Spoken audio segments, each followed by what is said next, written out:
Bismillahirrahmanirrahim. Assalamualaikum warahmatullahi wabarakatuh.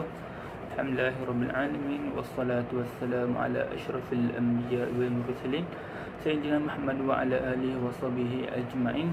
Alhamdulillah, saya Syekh Ahmad Yassin bin Muhammad Rizwan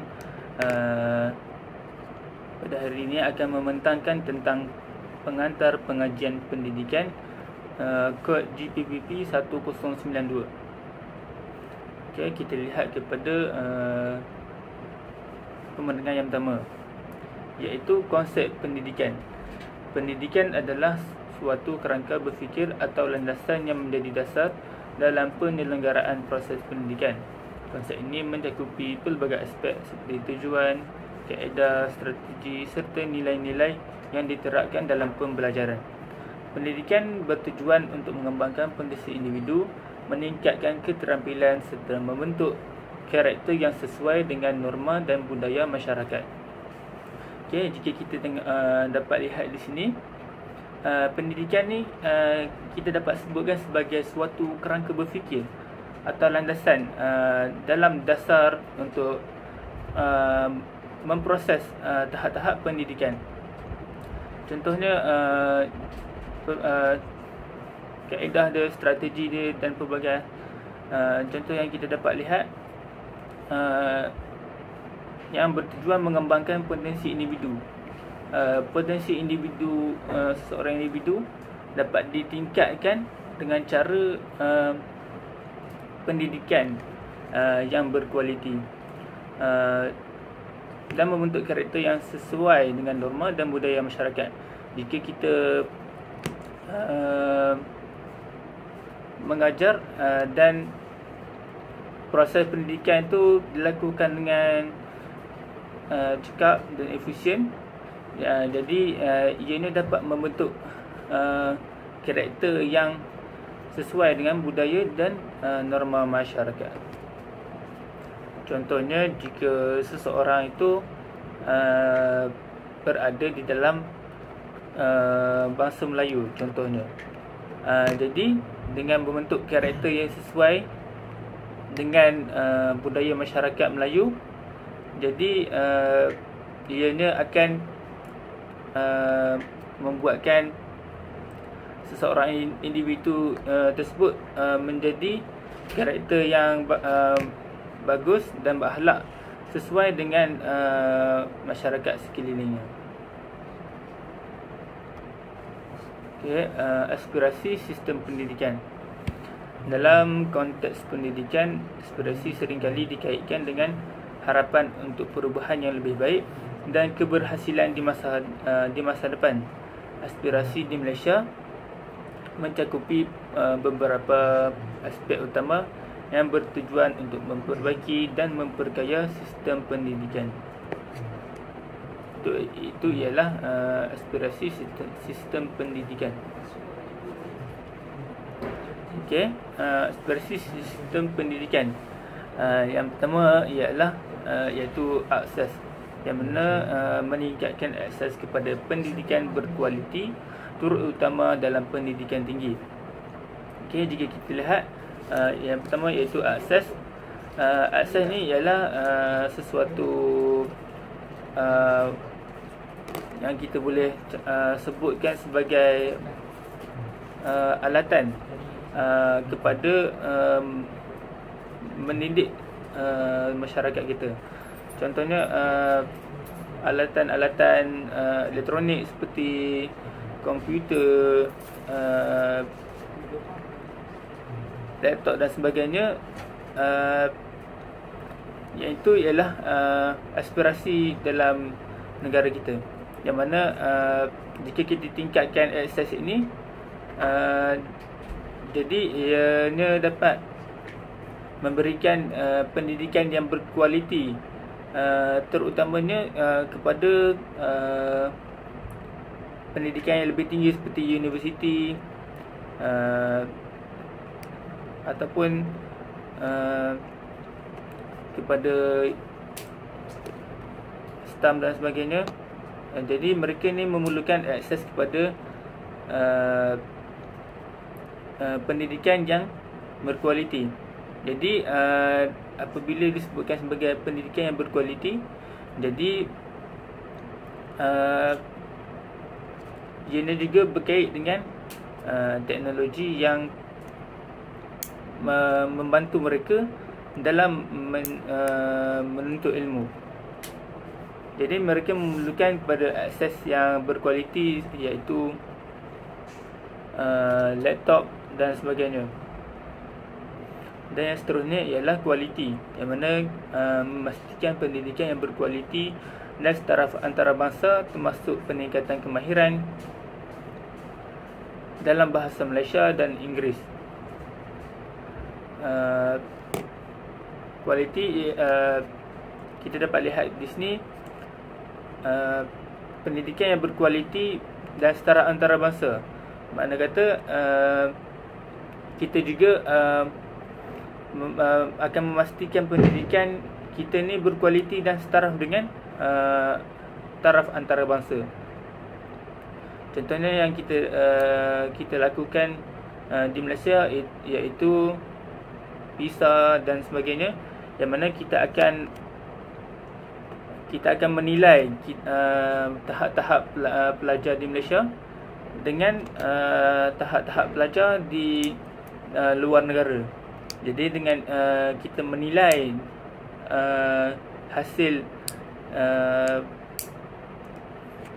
daripada pendidikan mereka, apabila kita berhasil mendapatkan tempat-tempat di dalam PISA tersebut, kita dapat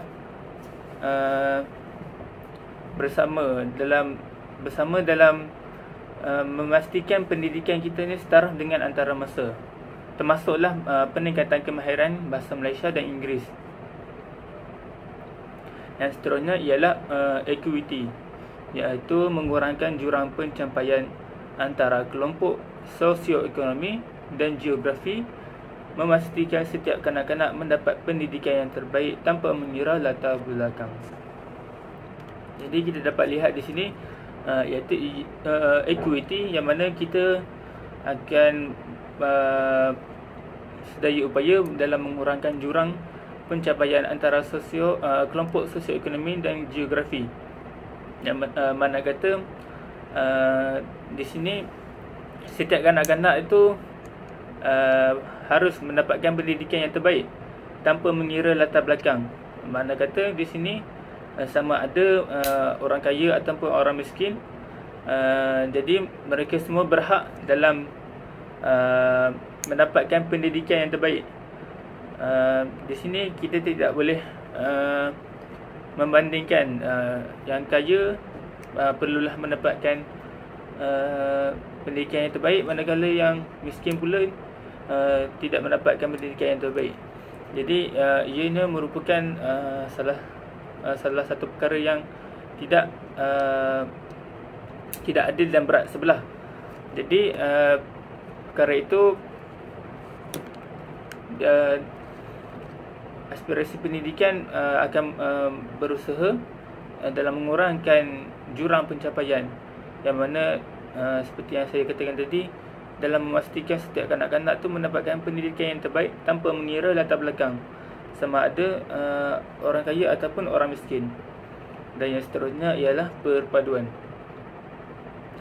iaitu membina perpaduan melalui interaksi pelajar dari latar belakang yang berbeza, memperkukuhkan asas perpaduan rakyat Malaysia. Okey, di sini kita dapat lihat di mana membina perpaduan melalui interaksi dari pelajar yang berlainan latar belakang. Jadi seperti yang kita tahu, rakyat Malaysia ini merupakan rakyat yang berbilang kaum, iaitu kita dapat ada Melayu, Cina, India, Kadazan dan sebagainya. Jadi perkara ini amat dititik beratkan dalam memperkukuhkan lagi asas perpaduan rakyat Malaysia. Makna kata jika kita tidak mengukuhkan perpaduan ini, jadi ianya merupakan satu kesalahan yang besar, yang mana ianya akan menyebabkan rusuhan antara kaum yang boleh mengkucar-kacirkan negara kita. Dan yang seterusnya ialah kecekapan, yang mana kita akan memaksimumkan keberhasilan murid dengan peruntukan yang ada, meningkatkan keberkesanan penggunaan sumber. Okey, di sini dengan peruntukan yang ada itulah kita akan berusaha dalam memaksimumkan keberhasilan murid. Jadi peruntukan tersebut peruntukan yang telah ditentukan oleh kerajaan tidak akan digunakan sesuka hati dalam perkara-perkara yang lain. Ianya khas hanya untuk digunakan dalam memaksimumkan keberhasilan murid. Contohnya terdapat peruntukan yang hanya digunakan dalam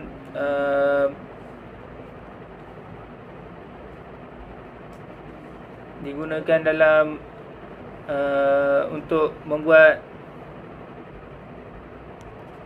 kelas khusus untuk mereka. Jadi peruntukan tersebut hanyalah digunakan untuk membuat kelas untuk mengajar mereka.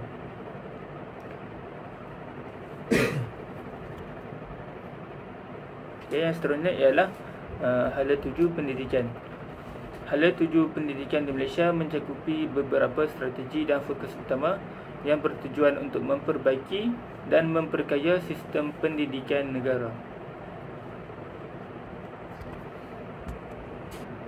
Okey, hala 7 pendidikan. Fokus hala 7 pendidikan fokus kepada 4 hala 7 utama, termasuk bidang sains, teknologi, kejuruteraan dan matematik, iaitu STEM, pendidikan latihan dan vokasional, TVET, bahasa Inggeris dan bidang digital. Okay, menggunakan teknologi untuk meningkatkan kualiti pembelajaran, termasuk penggunaan aplikasi pembelajaran dalam talian dan platform digital untuk memperluas akses pendidikan. Okay, hala 7 pendidikan yang pertama ialah iaitu fokus kepada bidang sains teknologi, iaitu STEM, dan TVET. Yang mana kata di sini kita memfokuskan kepada kemahiran seseorang individu. Contohnya seperti bidang sains yang mana ianya melibatkan kepada kemahiran dalam bidang sains sahaja. Contohnya dalam TVET pula, seperti kemahiran memasak, kemahiran dalam menguruskan elektrik, menguruskan dalam bidang kejuruteraan. Jadi ianya meningkatkan lagi potensi individu tersebut dan memahirkan bidang-bidang yang mereka ceburi. Menggunakan teknologi untuk meningkatkan kualiti pembelajaran, termasuk penggunaan aplikasi pembelajaran dalam talian. Contohnya yang digunakan oleh para pelajar yang memasuki yang menceburi bidang TVET, mereka menggunakan aplikasi yang memudahkan mereka untuk mencari tahu tentang permasalahan yang berada di dalam sebuah sistem yang mereka kendalikan dan sebagainya. Ataupun pelajar yang menceburi bidang lain yang mana menggunakan Google Meet dan Classroom dan sebagainya. Jadi ia digunakan untuk mempermudahkan lagi akses pendidikan, tidak hanya melalui buku semata-mata, tetapi ianya juga dapat diakses melalui aplikasi pembelajaran dalam talian.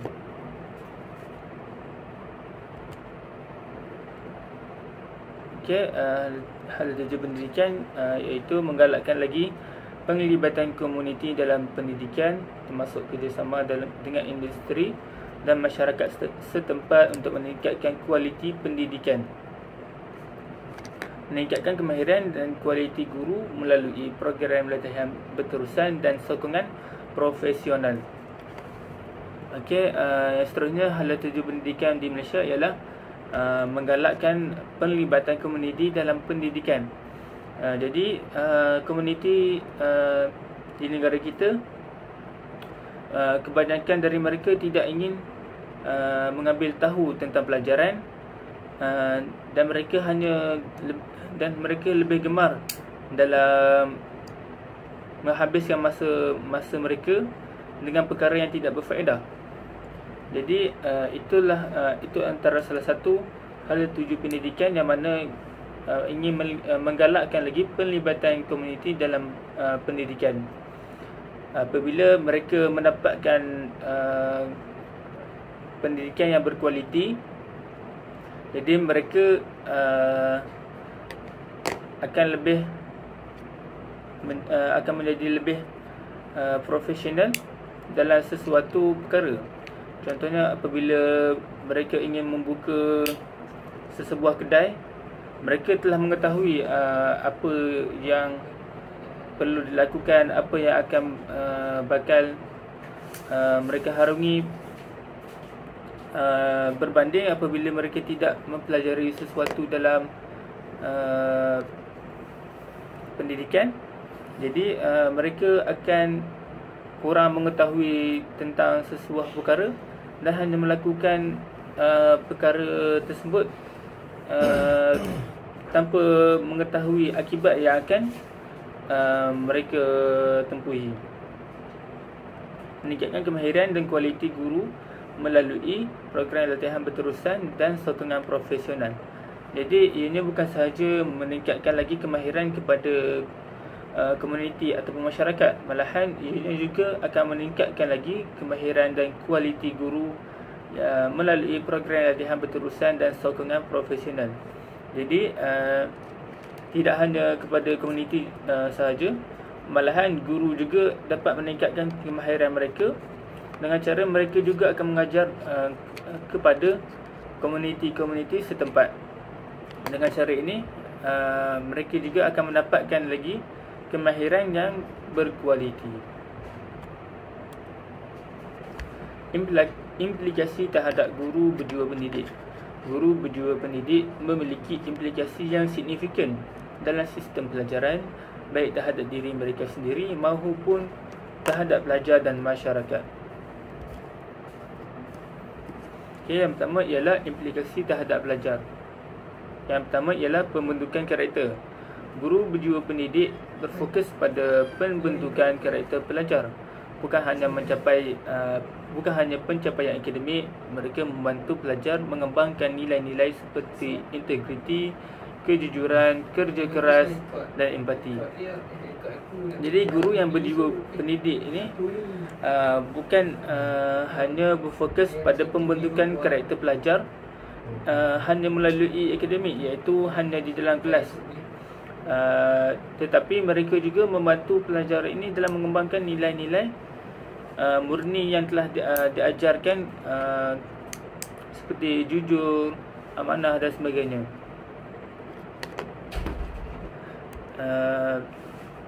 Jika walaupun akademik mereka tinggi tetapi mereka tidak beradab, jadi itu merupakan salah satu perkara yang perlu kita hindari. Jika walaupun pelajar tersebut tidak mendapatkan akademik yang bagus, tetapi mereka mendapatkan nilai-nilai yang murni seperti jujur dan amanah dan sebagainya, malahan itu adalah lebih baik berbanding tidak ada sama sekali. Contohnya, contoh teladan iaitu guru berjiwa pendidik menjadi model yang baik bagi pelajar, menunjukkan perilaku yang diharapkan dan membimbing mereka dalam mengembangkan keterampilan dan kepemimpinan dan tanggungjawab. Jadi guru yang berjiwa pendidik ini boleh menjadi model yang baik terhadap pelajar dengan cara ianya menunjukkan perilaku yang mana dapat diharapkan oleh pelajar dan membimbing mereka dalam sesebuah sesuatu perkara. Contohnya guru yang berjiwa pendidik ni membantu mereka dalam mengembangkan potensi mereka dengan cara yang lemah lembut dan tidak kasar. Jadi murid-murid tersebut akan mencontohi perangai dan sifat-sifat yang ada pada guru yang mengajar mereka. Jadi mereka juga akan menjadi seorang yang tegas dan lemah lembut dalam menyampaikan pelajaran. Tetapi jika guru tersebut tidak ada ciri-ciri yang melambangkan peribadi yang baik, mana kata guru tersebut kasar dan tidak bertanggungjawab terhadap pelajar mereka, maka ianya akan menjadi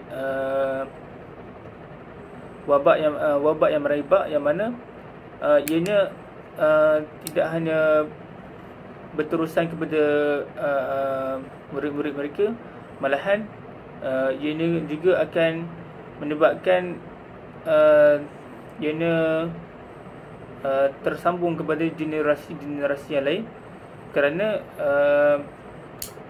ianya mengikuti sikap dan guru yang mereka belajar,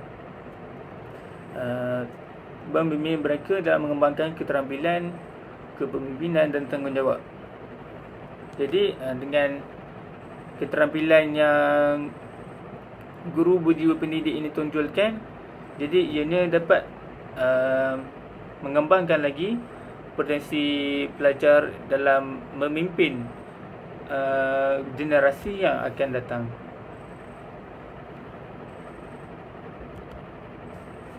Dan yang seterusnya ialah implikasi terhadap guru sendiri. Yang pertama ialah peningkatan profesionalisme, iaitu guru berjiwa pendidik sentiasa meningkatkan kemampuan profesional mereka melalui pembelajaran sepanjang hayat dan pengembangan strategi pengajaran yang inovatif. Jadi guru yang berjiwa pendidik ini tidak hanya mengajar dan mengulang perkara yang sama. Jadi mereka ni akan meningkatkan kemampuan mereka supaya para pelajar ini akan lebih mudah memahami cara yang mereka pelajari. Contohnya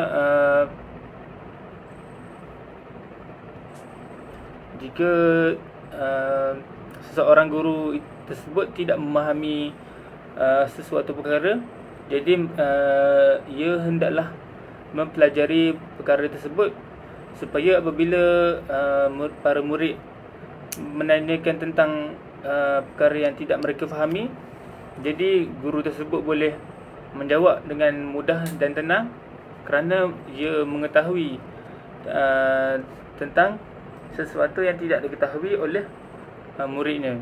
Jadi ianya akan menarik para pelajar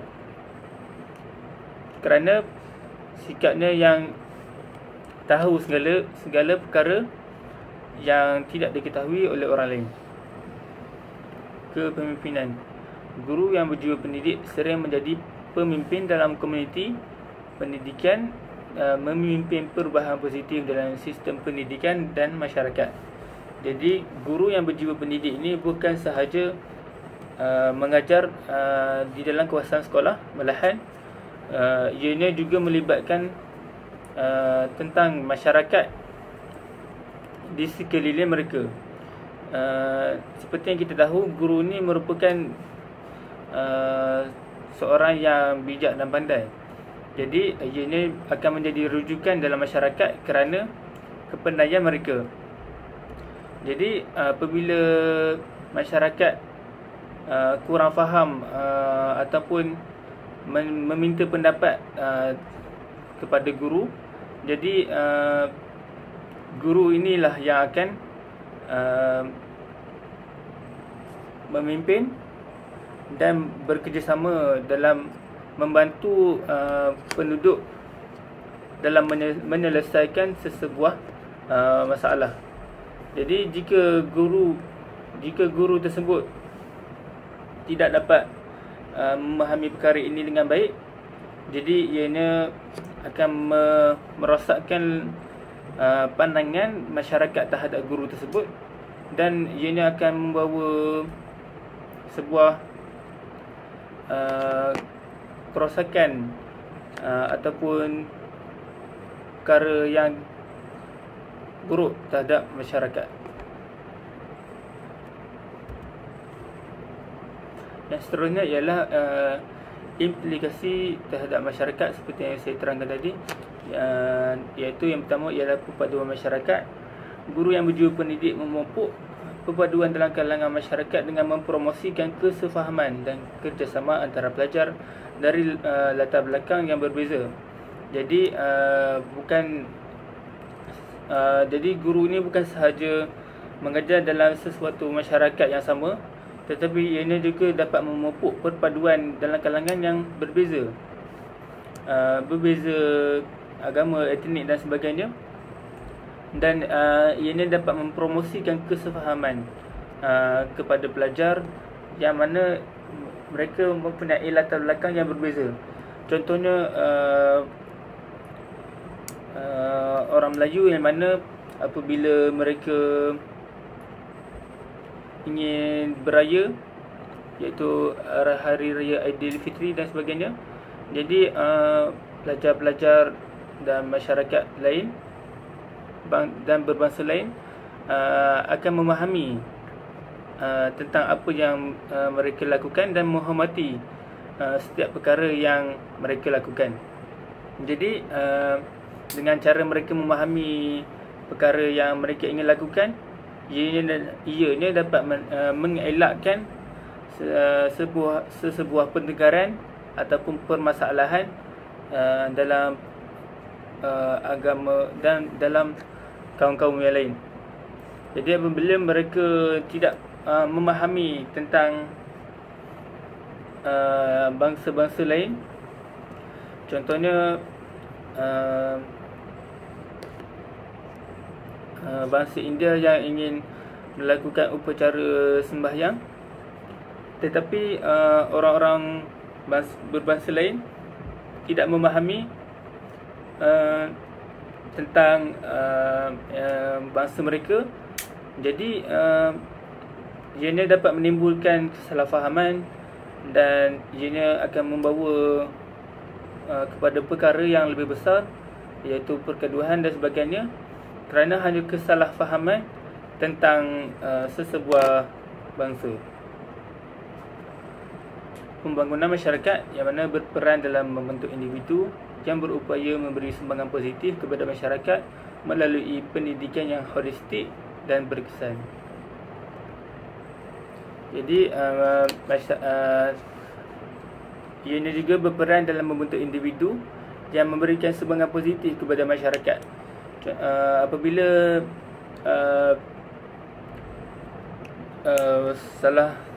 individu tersebut diajari dengan cara yang benar dan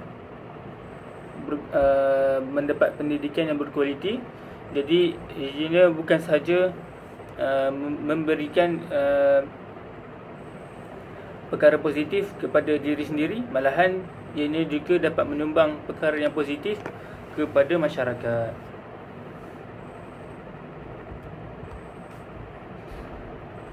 Jadi rumusannya ialah guru yang berjiwa pendidik ini memainkan peranan kunci dalam mencapai aspirasi dalam hala tuju ini dengan membentuk karakter pelajar, meningkatkan profesionalisme, iaitu meningkatkan diri sendiri dan menjadi model yang baik. Jadi mereka juga berdampak pada masyarakat dengan memupuk perpaduan dan membentuk individu yang berupaya memberi sumbangan positif. Jadi mungkin itu saja daripada saya. Segala kesilapan harap dimaafkan. Jadi wabillahi taufiq wal hidayah. Assalamualaikum warahmatullahi wabarakatuh.